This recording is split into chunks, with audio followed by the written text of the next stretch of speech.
All right, we're going to get started. Good morning and welcome to our second part of our three-part series on SF 1750, our webinar series, which is brought to you by the HOA Leadership Network and SJJ Law, one of our great sponsors at our network. My name is Mark Foster. I'll be your moderator today from the HOA Leadership Network. We're very excited to have attorney Finn Jacobson. Finn is a partner with SJJ Law, and we're so glad to have you, Finn. Good morning. Good morning, Mark. Thanks for having me. You bet. So we will get started here. This is obviously a 1 hour presentation. We started just a few minutes late, so we will make up some time. Many of you ask about the slides that will be presented. They will be available after the presentation on our resource hub on our website. In order to get to our resource hub, you do need to be a member of the network. You can be a member of our network for free, so please join the network at hoaleadershipnetwork.com, and you will be able to join and have access to our resource hub. Questions will be taken only via chat, so this is not interactive audibly. So if you do have a question, use the chat function.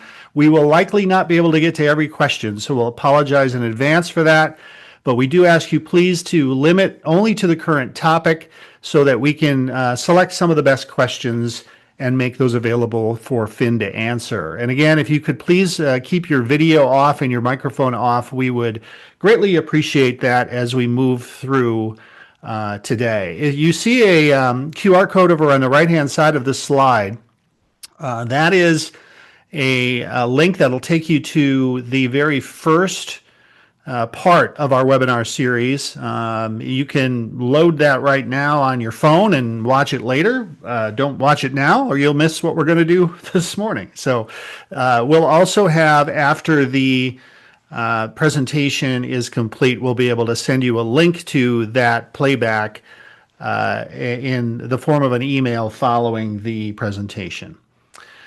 We have had, as I mentioned, part one was on July 29th, and that is available for playback on our YouTube channel, where we went over covenant enforcement. And that was a great 1 hour session that was hosted, co-hosted with Aaron Brooksby from SJJ Law. Today, we're going to talk about association governance. So Finn is going to be covering a lot of budgetary issues, board meeting management, working sessions, and some other things that you'll need to understand when it comes to resale. So that's what we're covering today. On September the 30th, part three will come up, and we'll be talking about contracts. The new legislation has some provisions relative to contracts, so we will cover that in part three on September 30th. At the very end of this presentation, we will show you a QR code where you can register for part three on September 30th. All right, let's get right into it. So we have obviously two legislative sessions where the legislators in St. Paul were chewing through HOA legislation, and they finally got a bill passed, and it has been signed into law. And Finn, I'll throw it to you just to give our participants a quick history lesson on all of this. Yeah, thanks, Mark. We'll just touch on this very briefly. As I'm sure everyone on this call knows or has seen, the media loves to portray HOAs in a very negative light. There were a lot of negative news stories over the past few years. The legislators heard about it from not only the media, but from presumably their constituents. So they created a working group which came up with some recommendations. Those recommendations eventually turned in part to 1750, the bill that is now law. The bill stalled in the first year, in that it did not pass the House, although it passed the Senate. The second year it was brought up, since we have a 2-year cycle, it did pass the House. The Senate consented to it, and then earlier this year, Governor Walz signed it into law.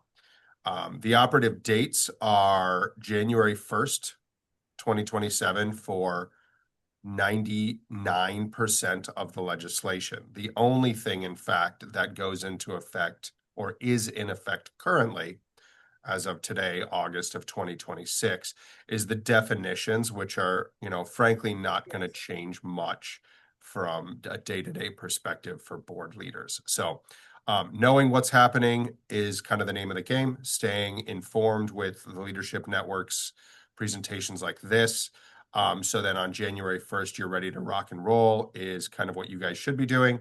I'll just plug very briefly that, much like, the Leadership Network does, these presentations, our law firm does free board trainings. We've actually, for the latter part of this year, started doing them once a month. They are live and in person at our office in Bloomington. The Leadership Network sends out information on how to sign up for that. We've got one in September, October, November, and December, and it'll all be about $17.50. Right, and thanks, Finn. And I should also mention that on the next part 3, which will be September 30th, SJJ will have a checklist that should be available for everyone so that you can ensure that your board is ready for compliance on January 1st. So we'll have that ready for you in part 3, which is at the end of September. All right, we've learned a few things here now that we've done a couple of webinars on this. We do get some common questions, and we thought we would try to hit those right away before we dive into our topics, and we'll drill through these quickly. One of the common questions, Finn, we get are, do associations who are not covered under the Minnesota Common Interest Ownership Act, which is legislation that's been on the books since 1994, otherwise known as and pronounced usually as MCIWA. Do those associations need to comply with the new law? The short version is probably not, with some caveats. Unfortunately, there's no clean-cut answer. All these provisions apply to MCIWA governed associations, with the exception of there is a update to the resale disclosure section of MCIWA. That resale disclosure section of MCIWA does apply to non-association or non-MCIWA associations in some situations. So you'll need to update your resale disclosure. If you don't already, make sure that's updated. Most likely your management company can help you with that. Okay, great. Another common one we get, Finn, do we need to rewrite our governing documents? January 1 is just a few months away. Do we need to start rewriting things? Probably not. The law, which is to say MCIWA, which is what's changing, will override your governing documents almost assuredly. So to the extent there's any ambiguity, that the statute will prevail. That said, most of the requirements are not sort of big governing document changes, things that you would need to modify the declaration, the articles, or the bylaws. There might be a few things here and there about bylaws that, your documents might conflict with the new law. But again, since the law will trump that, the need to rewrite that is probably not as pressing as some may otherwise think. Very good. And one last one. Do we need to be fully in compliance on January 1, locked down, ready to go? Or do we get to wait till January 1 and kind of talk about it and kind of ramp up? What's the answer? Do you need to be in compliance by Jan 1? On Jan 1, at the stroke of midnight, that will be the law. And if you are not complying with the law, there will be problems. Now, we'll talk about a lot of that today, but it's not like this is going to be that difficult. Right. A lot of it's best practice, and that's what we're finding as we get through a lot of these issues. All right, without further delay, association governance. This gets into a lot of information related to how we're managing board meetings, along with a few things related to resale documents, communications, and a few other items of note. So, Finn, I'll send it over to you. Perfect. So the first section here for governance stuff is budgets. So as a board of directors, you guys adopt a budget every year that sets the assessments for your owners. Now, prior to voting on the budget, you as a board need to make available a copy of the proposed budget to all the owners. So if you guys are sitting down and creating your budget, you can't just do it behind closed doors and then adopt it. You have to create the budget. When you think you have the budget you want, send it out to owners. And then at the meeting where you're going to adopt it, they'll have needed to been provided a copy of it. This is something that shouldn't be a huge problem in and of itself. I think, unfortunately, this combined with another provision, which we'll talk about, may create sort of longer meetings for some association boards. Annual packet. This is a relatively small thing we'll need to update, or you'll need to update. But right now, under MKIWA, the law outlines what you need to send out to owners prior to an annual meeting. There's like 5 or 6 things in the statute that says you need to send. It's a copy of the budget, a copy of the total delinquencies, I believe, some insurance information, a list of certain expenditures. This is just adding one additional thing to that. And frankly, I really like this. It says that you need to include what the association's deductible is in that annual packet and the very specific following notice saying, if the association levies a loss assessment, the owner is personally responsible for paying it, even if you don't have insurance coverage. One of the issues that we see all the time, that frankly, in my opinion, is the genesis for this legislation, is misunderstanding by individual homeowners who simply do not have the right HO6 insurance coverage. So when they get hit with a deductible for the master policy, they don't have insurance, and now they're stuck holding the bag with a large assessment, which they don't like, but unfortunately, someone needs to pay that deductible, and the homeowners are the only ones who can. So now this is just an additional sort of arrow in your quiver in terms of, hey, we told you about this a number of times. So that just is one thing to be added in there.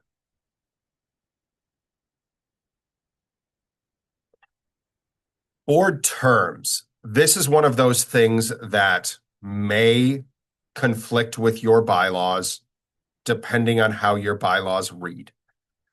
That said, the provisions of MKIWA are going to trump your bylaws. So while in a perfect world, I would say amend those to clean them up and make them consistent with the law. It's probably not the end of the world if you don't do that prior to that, as long as you follow the law come Jan 1. So this has to do with people who are elected to the board, how they're elected and how long they can serve. So the new provisions of the law says that you have to have elections regularly. I'm not sure why they added that. I think that was already the state of the law, but it says it in no uncertain terms now. Every director, when they're elected, their term can be no more than 3 years. So like the president of the United States is elected for a 4-year term. This is saying a board member, the maximum term in one individual term is 3 years. I personally don't know if I've ever seen terms go over 3 years for an HOA. I've seen people serve multiple terms, which is totally fine, even under the new law. But a term of 3 years is the maximum. If for some reason your bylaws say the term for each board member is 5 years, well, now you need to lower it to 3 as a matter of law. There are no term limits. So I can serve a 3-year term, and then another 3-year term, and then another 3-year term, and I can serve an infinite number of 3-year terms. There's no prohibition on that in the law. Now, your bylaws might have term limits. I don't usually like having that because it's already difficult enough to find board members, but you could put that in your bylaws if you so desired. You also now need to stagger the terms of your board's members, which is, I think, a good thing. So let's say, for example, you have a 5-person board. Myself, Aaron, Mark, Jessica, and Lynn. Myself and Aaron are elected this year for our 3-year term. Next year, we're not up for re-election, but Mark and Lynn are. And then the following year, Jessica is up for re-election. That's with staggered terms. So you're never in a situation where the entire board turns over all at the same time. There's some advantages to that, and this is already best practice for most associations. You like to have that institutional knowledge, right? Serving on the board, as everyone on this call knows, is tough. It's not something that people necessarily want to do or have intuitive knowledge on how to do it. So having new board members who can learn from the board members who've been on for 2 or 3 years is a good thing. And the last one is about filling vacancies. So if you just go back to the other slide real quick. Thanks, Mark. In a universe where, let's say, for example, on our hypothetical board of 5, I, in the middle of my term, sell my unit, which means I'm no longer able to serve on the board. There's 2 years left in my term. Now, with the law, it says when filling a vacancy, let's say they decide to hire or to appoint Evan, another owner in the association, to fill my board seat. Evan now fills my board seat until the end of the term that I would have otherwise served. Some bylaws will say they serve until the next annual meeting. This now says they serve until the end of the term that otherwise they are filling.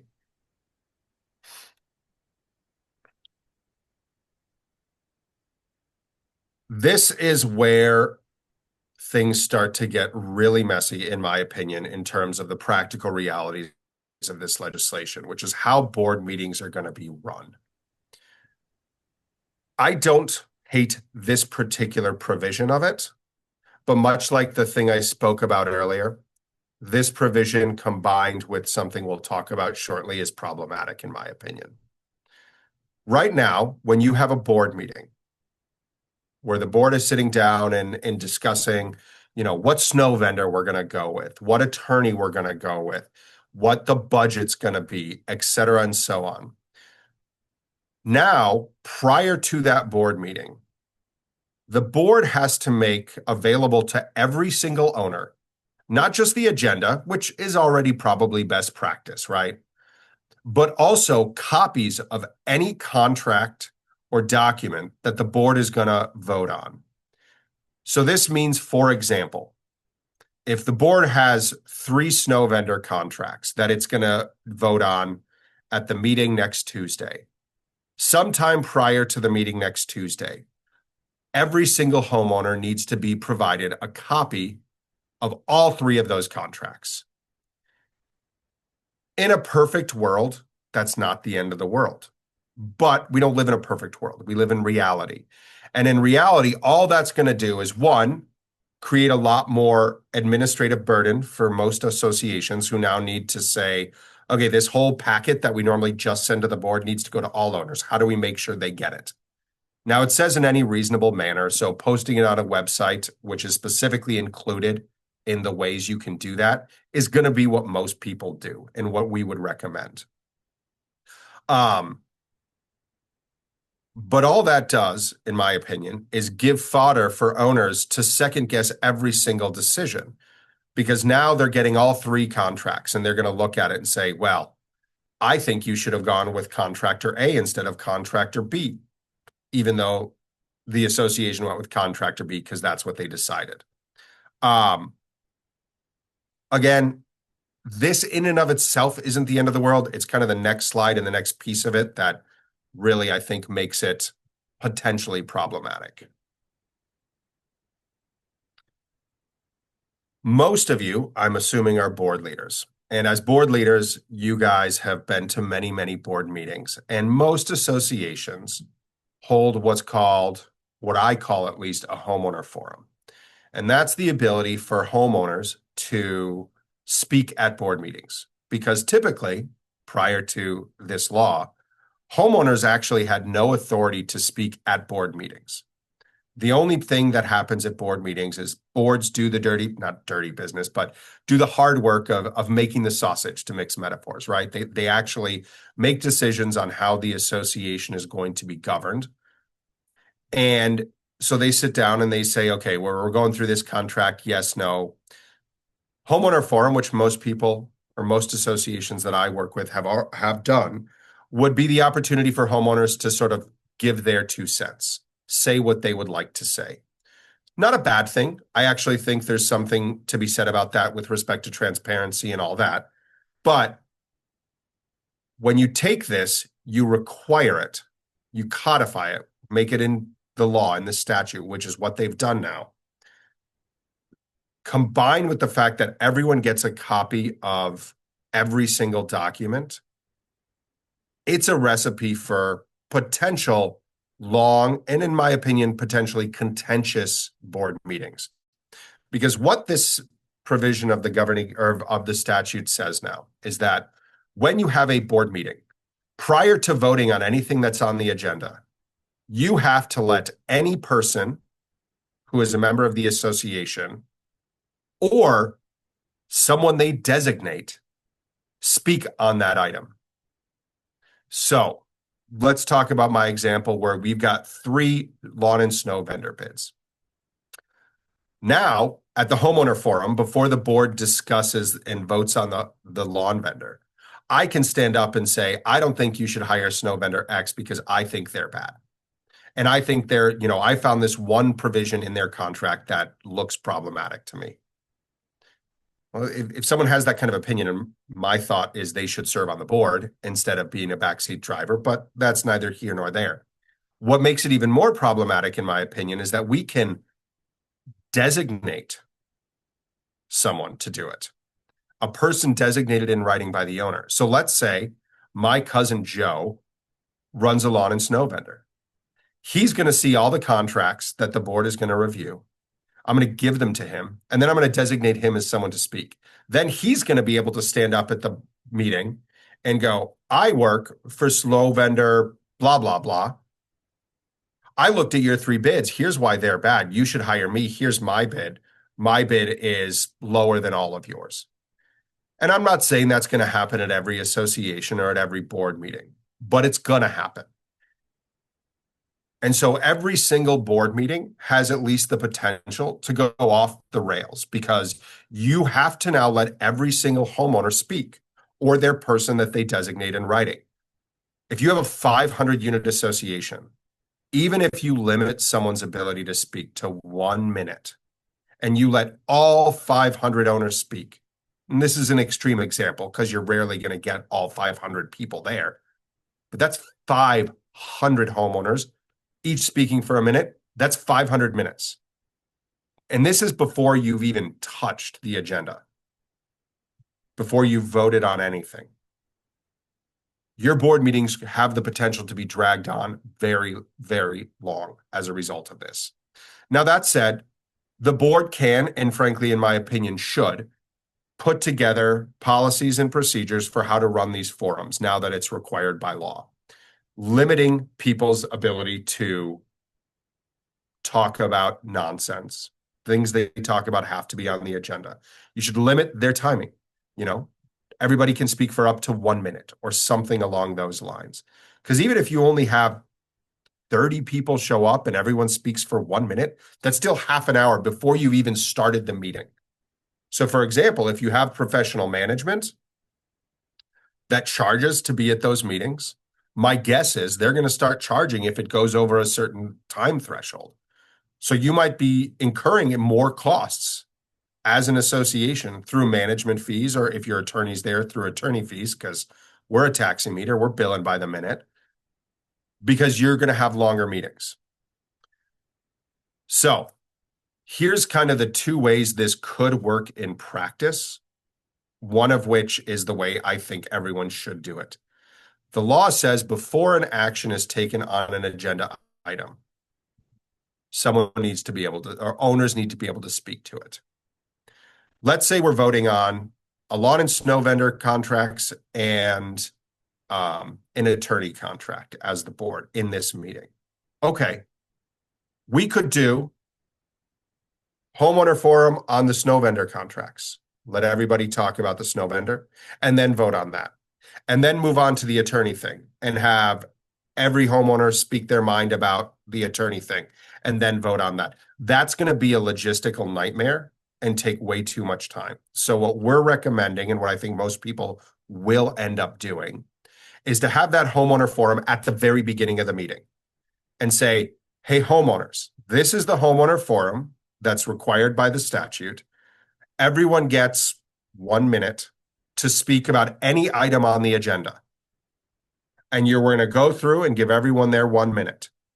And then after that, you say, great, thank you for your input for the homeowner forum. We're now done. And now homeowners no longer can speak. Now the board is going to vote on all of the items on the agenda. That way you can kind of front load it and then not have to go back to everything. Now, importantly, and we'll open it up to questions because I think this is probably a good spot for questions in a second. But importantly, the board still gets to make the decisions. So that lawn and snow vendor contract, just because my cousin Joe says we shouldn't hire him, doesn't mean we have to listen to him. The board still gets to make those calls.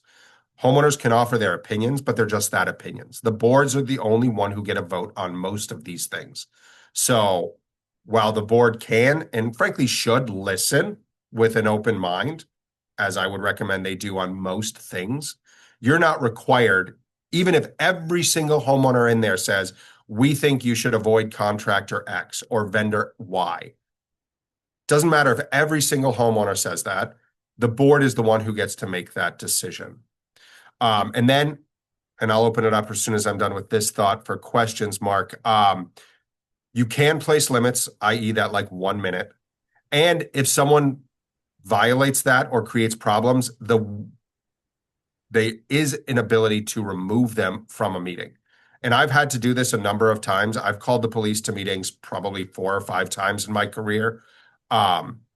Usually just the threat of that actually gets people to behave like grown-ups.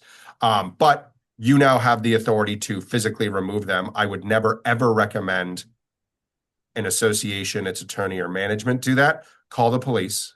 Say, hey, this is a private meeting. This person is now trespassing. Please remove them. My guess is most homeowners will comply without having the police physically remove them because that's got to be wildly embarrassing. So I've talked enough. Mark, I'm sure you've got plenty of questions in the chat, so I'll open it up. Thank you, Finn. That was an excellent start to our webinar. We do have a variety of questions. Just as a reminder to those of you listening, this is a chat-only function, so we will not take audio questions. So please submit your chats in the chat room, and we'll take some of the best ones. So, Finn, one of the first ones we received, which I think is a really good one, with the homeowner forum. So let's presume they're having the homeowner forum at the beginning of their board meeting. We do that similarly on the board that I'm on here in Lakeville. Does the board need to enter anything that the homeowner says into the minutes? I would say no. In my opinion, meeting minutes are there to document decisions made by the association. Homeowner forum, the fact that it's held should probably be noted, but because the homeowner forum is simply people airing their opinions, and frankly, people who can't vote on things for the association governance day to day, just that homeowner forum was held from X to Y is all, in my opinion, that needs to be in the meeting minutes. Okay. Now, you alluded to this a little bit, but for clarity, let's say we have this open, forum where we've got the homeowners asking questions about the agenda items. What if a homeowner wants to add something to an agenda? They've got something on their mind, they want to add it, but it's not part of the meeting as it stands. How does that work? If someone wants to add something to the agenda, they can certainly request that from the board. You'll have to look at each of your individual bylaws to determine how and when that's done. Presumably, the board could agree to amend the agenda, but again, the individual homeowner has no authority to direct association action.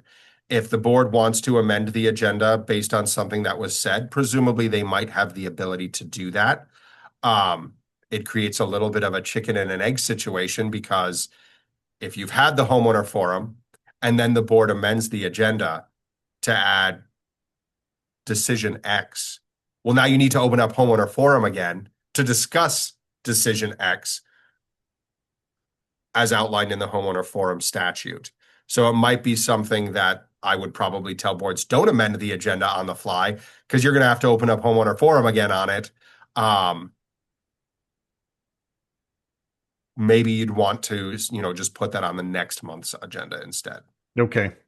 Another question we received. So if we're providing an agenda and the contracts and all the information that we're supposed to send out to residents prior to the board meeting, let's say we do that as a PDF, it goes out maybe via the property manager portal, or maybe it's going out via email, but all residents get it.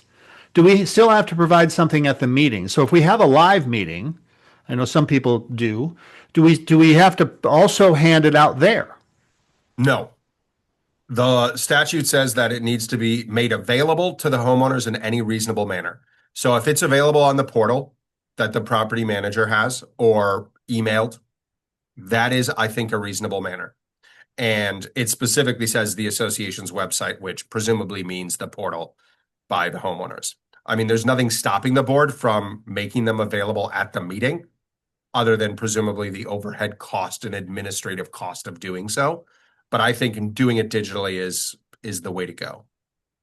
Okay, we did have one question on budget, and then we'll move along here because the clock is ticking. Would it be better to have a budget discussion when the budget is proposed and before the actual board meeting when the budget is voted on? And I think what the viewer here is intending is, should the board get together to talk about the budget and everything that goes with it in sort of a session before the board meeting? Is that an okay thing? And I think that you could also draw the conclusion that they're supposing that residents aren't invited to that meeting, that this is a prep meeting. What do you think about that? Assuming it's a prep meeting where the homeowners are invited, I don't see any issue with that. The law says that any meeting where the budget is discussed and approved, so it has to be both of those things, you have to give a copy of it to the owners prior to that. So if you want to have a meeting on, November 1st to sort of put together a rough draft of the budget, make the owners available, assuming it's a, board meeting, give the owners the notice and allow them to show up. But then you're going to actually vote on it on a meeting on, let's say, December 1st. You need to then provide a copy of that proposed budget prior to the December 1st meeting. Okay. All right, very good. And folks, apologies if we didn't get to your question, but we will capture a lot of these questions so that hopefully, potentially, we can come back to this at a later date and try to get some answers. We do want to keep moving since we do want to end by 10 o'clock Central Time here. So the next section is about working sessions. This will be interesting. Finn, lots of questions usually about this. So go ahead. Yeah, so I don't like this. In my opinion, it's not great. We don't like it either. This is something that I had a lot of associations do in years past, and I had always advised against it, to have these, quote, working sessions. So under MKIWA, if you have a board meeting where you're making board decisions, it needs to be open to the owners, and the owners need to be able to at least sit and listen. Now they get the chance in the homeowner forum to talk prior to you guys voting on things. But I didn't like working sessions prior because I do not believe that the board meeting in a back room with, cigar-filled room is good for anyone. If you hide the ball, that's going to make people think you're up to something nefarious. I know you're not. You know you're not. But there's no reason you can't bore people to death by having that budget discussion in the light of day and letting people sit and listen, or having those discussions about whatever it is, contracts, etc., in the light of day. I don't know why they added this, because in my mind, it goes against the intent of this entire law, which is more transparency. But now it's going to be the law. So let's talk about what that means. The association board doesn't have to give notice to homeowners or keep meeting minutes if they are meeting together to discuss, and that's an important distinction, to only discuss operations of the association, so long as they don't vote or take any formal action. So, and this actually ties really well into your previous question that I just addressed, Mark, about the budget. Theoretically, the board could say, hey, we're going to sit down on Tuesday, the 5 of us, and put together a first draft of the budget. You don't need to let the homeowners come to that if you want to call it a working session. You don't need to give notice. You don't need to have minutes taken, but you cannot make any formal board decisions. And here's what I'll tell you in practice. Don't do this. Have all of your decisions and your discussions see the light of day.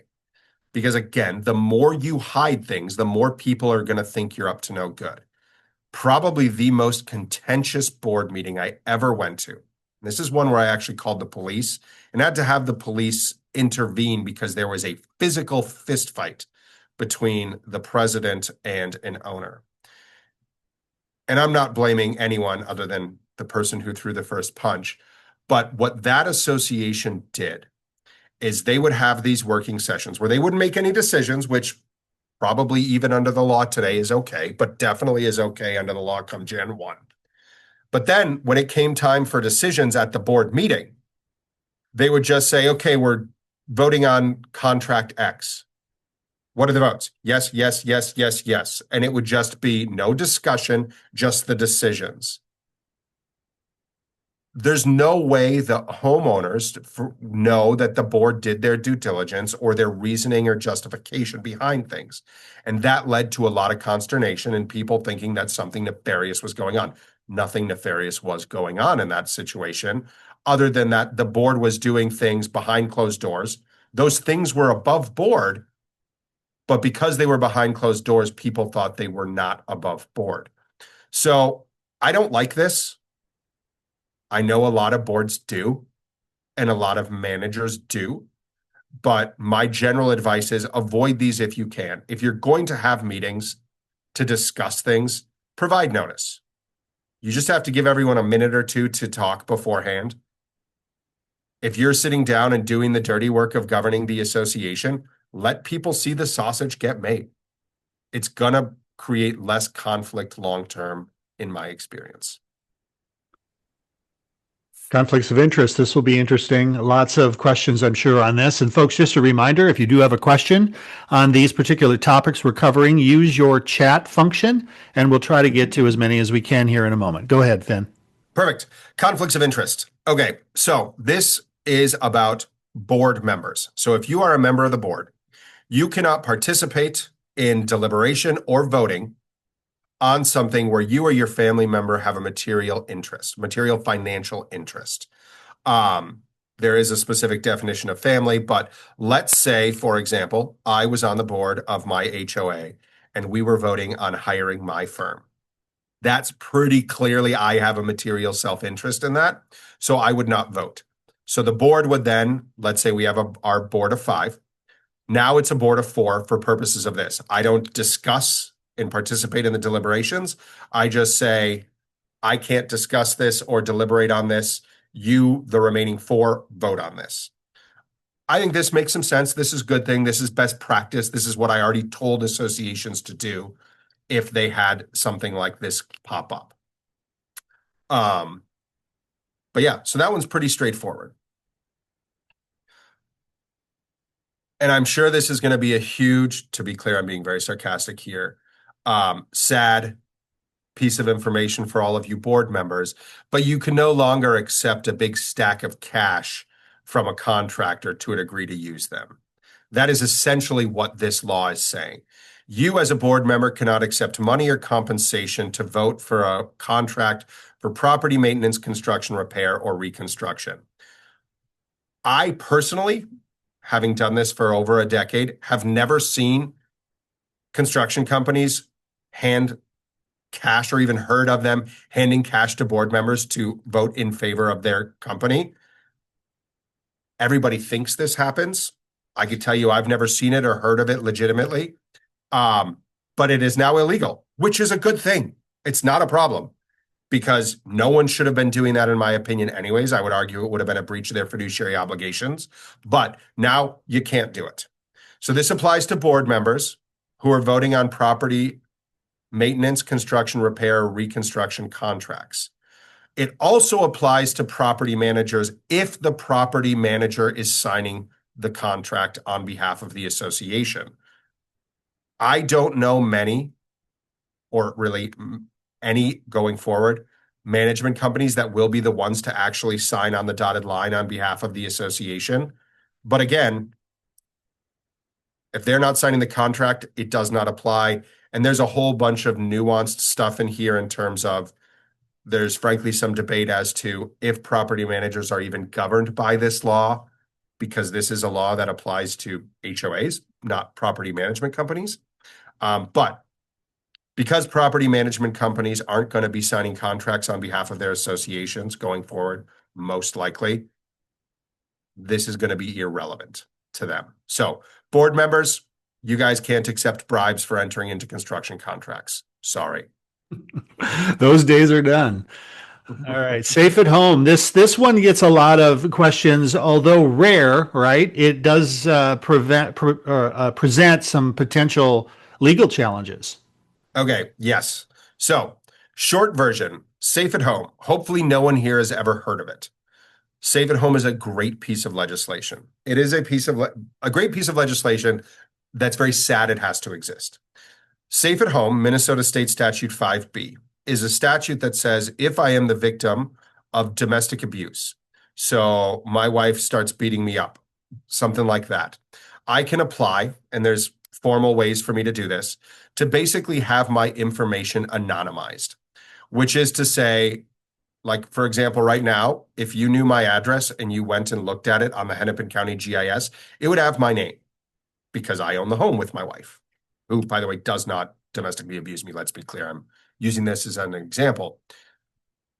If you are a victim of this, you can apply to be part of the Safe at Home. So in my hypothetical, I want to be part of the Safe at Home program because I am afraid my wife, or presumably ex-wife after, she has decided to beat me up occasionally, I don't want her to be able to find me, is kind of the thinking behind it.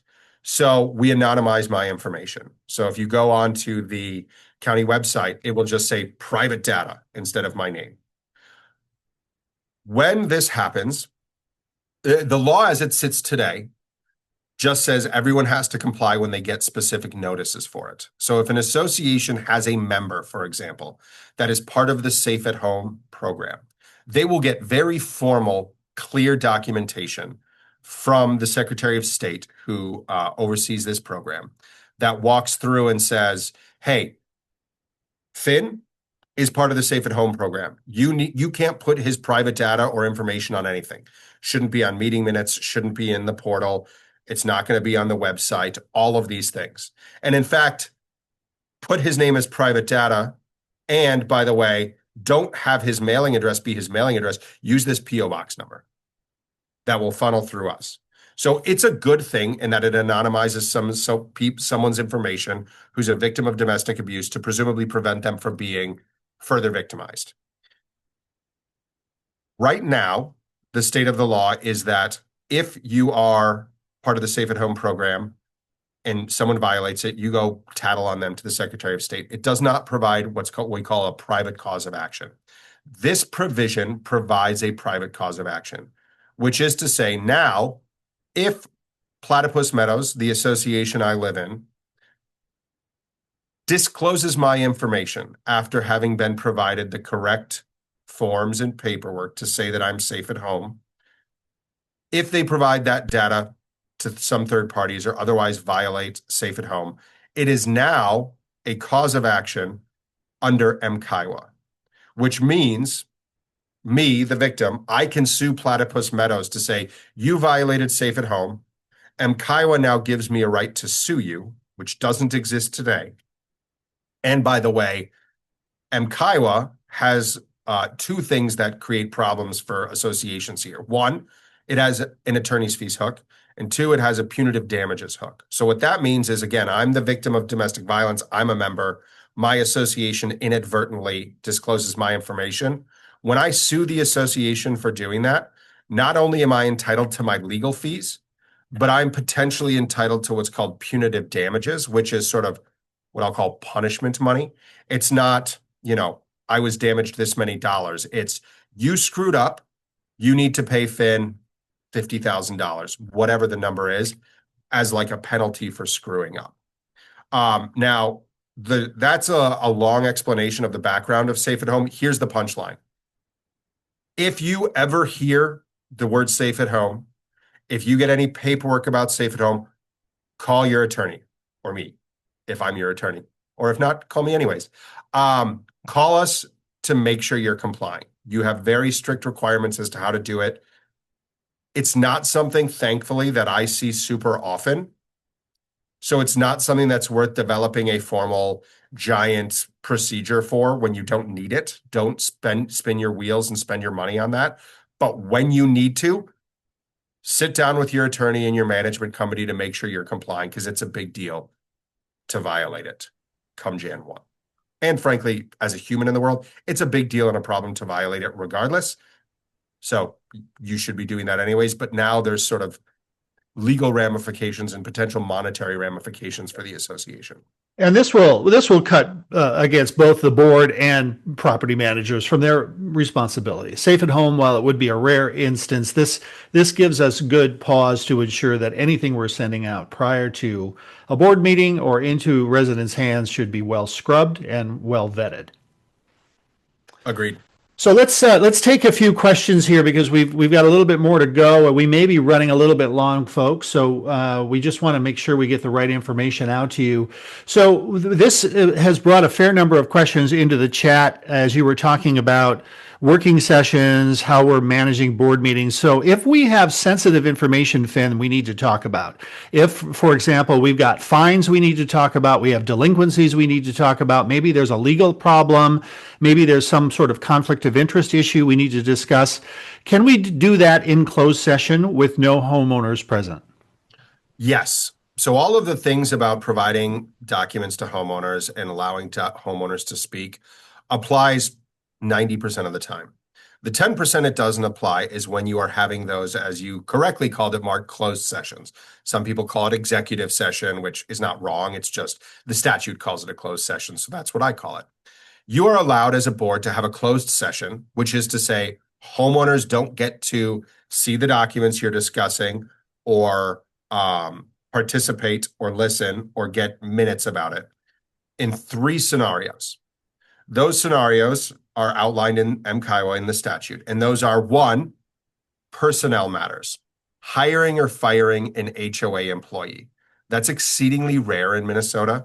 The only associations that I can think of that have employees are going to be usually high-rise condos that have on-site personnel that are employed by the association. So you're allowed to close meetings to discuss that. You are also allowed to close meetings for issues that deal with like health and safety and might hurt the privacy of another. I'm butchering the actual language here, but I'll pull it up on my screen quick in MKIWA and get it to you properly. And then that one again doesn't come up super often, but it occasionally does. Okay. Here's the actual language. You can close a board meeting for criminal activity arising within the community if the board determines that closing the meeting is necessary to protect the privacy of the victim or opening the meeting would jeopardize the investigation. Safe at home would be a great answer here for a reason to close a board meeting to discuss that. Or if you've got, again, a crime was committed in the community's property and you're discussing how to deal with that and you want to protect the privacy of the victim, that would be a reason to close the board meeting. Those two don't come up super often. The final reason you can close board meetings, which is the one that applies most of the time, is, and I'm going to read it from the statute here and then give you the shorter version, pending or potential litigation, arbitration, or other potential adversarial proceedings. Basically fights. If you've got a homeowner on homeowner fight, if you've got a homeowner on association fight, if you've got a association versus vendor fight, and it doesn't have to be an active fight. It can be a potential fight. Hey, we're going to try to cancel this contract and they said they're going to sue us. You want to, as a board, to be able to have that conversation frankly with the board and maybe your attorney, maybe your community manager, without homeowners coming in and second guessing everything. The most common example of this is going to be collections work, violations and fines, potentially, things of that nature. When you are dealing with those, that's going to be in a closed board meeting, and you do not have to make it open and available, either the documents, the minutes, or the meeting itself to owners. So if a property manager hires a sister company to do work, we know that exists in Minnesota and other states where a property manager has a sister company, a maintenance company. Mm-hmm. Is that automatically considered a conflict of interest? So the conflict of interest provision says that it's a conflict of interest if the manager is signing the contract. It is not a conflict of interest if the association board is signing the contract and the board isn't accepting, an envelope full of cash. I will tell you, most management companies have sister companies that they deal with, oftentimes in construction. Mm-hmm. There is nothing wrong with that. There is no legal or ethical conflict of interest. Again, the law now says if you've got a construction contract, you got to get 3 bids and you have to disclose. And this was either, oh no, it'll be discussed in the next one, Mark. But it says that the statute says that, like, let's say Finn Management Company also has Finn Construction Company. Surprise, they're related entities. No, I know it's a huge shock. If the association that's managed by Finn Management Company has a $100,000 deck project that it's doing, it can get a contract from Finn Construction Company. But 1, it should be one of 3 bids.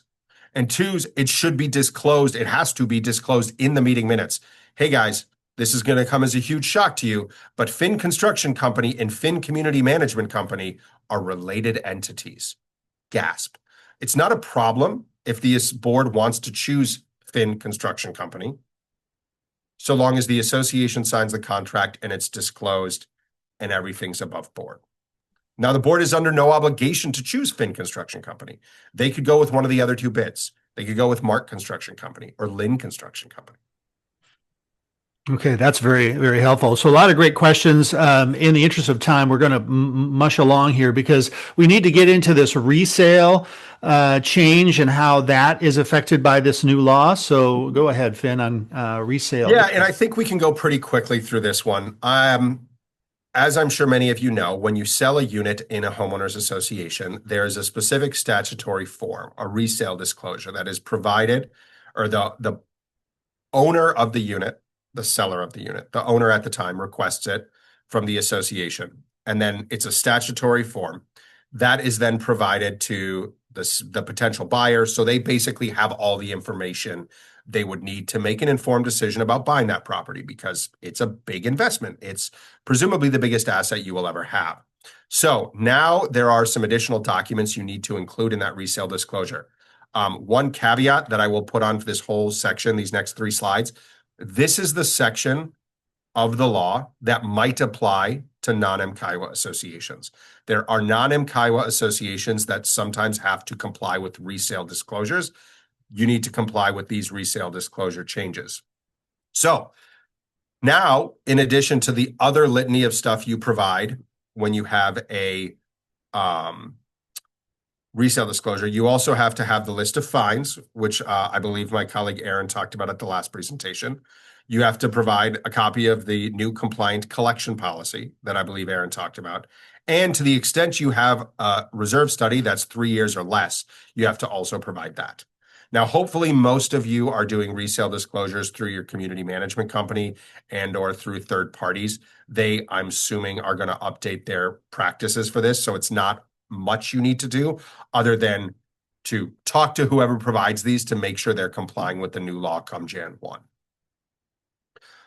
There's also some new language that needs to be put in here with respect to loss assessment. And you'll notice this looks very similar to the language we saw in the annual packet. Basically, it says, listen, the association can levy a loss assessment and you're responsible for it. Not having insurance is not an excuse. Sorry. And in fact, goes on to say it's recommended that you buy it, loss assessment coverage equal to the association's deductible, and review it regularly. Again, this is a good thing. It's not going to change those people who, as Mark knows him, Ryan, my former colleague, and now I believe HOA Leadership Network participant, likes to call the worshiping at the altar of the ostrich, which is sticking your head in the sand and ignoring the problem. Nope, you don't get to not buy loss assessment coverage and say, well, I didn't know. That's not an excuse. Wasn't now, isn't in the future. This is just another thing we can point to say, we told you this number of times. And then there's some nice language in here about, hey, be aware. Your property rights are going to be fundamentally impacted buying in an HOA. Your governing documents has a lot of important stuff in it. And in fact, it can limit what you can do with it. They can also be changed, and you should talk to an attorney. So this is just language that, again, is in there, and it's nice. Most people are going to ignore. most people are still going to just, this is going to be one more sheet of paper in the giant stack of paperwork you get when you have to buy a home. But it's something we can point to when people don't understand how HOAs work and say, well, we would give you this information. But from an association board perspective, you need to make sure this is in the resale disclosure starting Jan 1. All right, good. Thank you. One question related to what you covered on the loss assessment. So with this new legislation, Finn, does this mean that if I'm buying into an HOA, I absolutely must and am required to have an HO6 policy? The law with the new statute doesn't require people to have an HO6 policy. The association's governing documents, the declaration, may require that. But the law is not saying you have to have it. You should. Everyone should. Because an HO6 policy is maybe a couple $100 a year that could pay out potentially $20,000, $30,000, $40,000. That is a ROI I will take every day and twice on Tuesdays. But the law doesn't require people to have it. It just is pointing out the repercussions if they don't.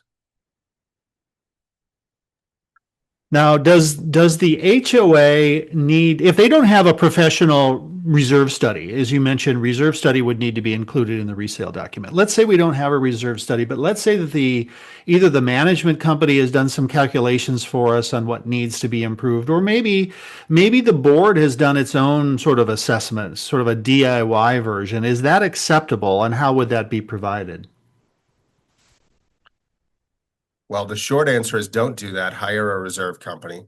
My guess is the management company and the board is not part engineer, part accountant, part contractor, and part attorney, which is what reserve companies essentially need to be.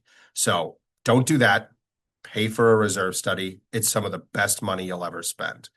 That said, let's assume the board doesn't want to listen to my advice and wants to DIY it. I would say if you're considering that your reserve study, I would include that as a best practice. I am generally of the opinion to over disclose. I would rather potential buyers in that resale disclosure get tons and tons of information, extra information to avoid a fight later. Because as long as what you're saying is true to the best of your knowledge and the best of your ability and accurate, there's no harm. You want people to have all the data. And if that means they don't want to buy, okay, that's fine. I'd rather someone walk away from a sale than buy into an HOA and all of a sudden be that angry homeowner who is causing all the problems because they didn't understand what they were getting into. The more we can educate people, which I know is one of the network's big goals and mine as well, the better. And so by educating, by providing as much information as possible on the front end, the better. Very good. What if a reserve study was updated? So we have a reserve study that we did 5 years ago, and they just brushed it up a little bit. Maybe they changed a few numbers. Would that be considered a refreshed reserve study? Yes, I would absolutely then include that. Because most reserve companies, if you do it, I think it's every 3 years, will offer a lower price to sort of, as you say, Mark, refresh it, sort of just give a quick update, be like, hey, cost of materials went up or inflation didn't go up as much as we expected or whatever it may be. That should be considered the new reserve study and included in that resale disclosure. Okay, very good. Lots of great questions again on this one. We will be getting into the contracts and the issues related to getting 3 bids at our next webinar. We had a number of questions come in during this one asking about it, the $50,000 rule. So please be sure to tune in for September 30th. You can see on the right-hand side of the screen is a QR code. If you were to go ahead and scan that with your phone right now, it will take you to our Eventbrite, and you should be able to register. I'll be sending out the link also in an email that will go out to all registrants following this presentation. We'll be getting into contracts, the 3-bid rule, management contracts, miscellaneous issues related to termination of an HOA, local government, and some other definitions. And Finn, my understanding is you're coming up with a checklist for all board leaders so that we will be in compliance when January 1st rolls around, correct? We are. Not only that, and I don't think I've actually told anyone outside our firm this yet, but in addition to a checklist, we're actually putting together so I'm sure many of you have seen the quick reference guides that we have, the trifolds that talk about kind of HOA governance. I've got probably a second or third draft with our marketing department now of an insert on that's just sort of a double-sided insert, 2 pages, about SF-17 specifically and what it does, sort of providing a high-level summary. And that will include a checklist as well. My goal is to have that rolled out or to the printers by the end of the month. As soon as we get some, obviously, we will make sure the Leadership Network has a giant stack of them. Okay, we're looking forward to that. And we do need a stack, so we appreciate that. Just some self-promotion here. HOA Day is a celebration of HOA leaders, so we'd love for all of you to sign up and attend. You can register by going to our website at HOALeadershipNetwork.com and be sure to register for HOA Day on October the 24th. Lots of free prizes, lots of complimentary lunch, lots of education. Joe Schmidt is our featured speaker that day. Now, we do want to remind you, part 3 is coming up of our webinar series on September the 30th at 9 o'clock, the 3-bid rule and the checklist.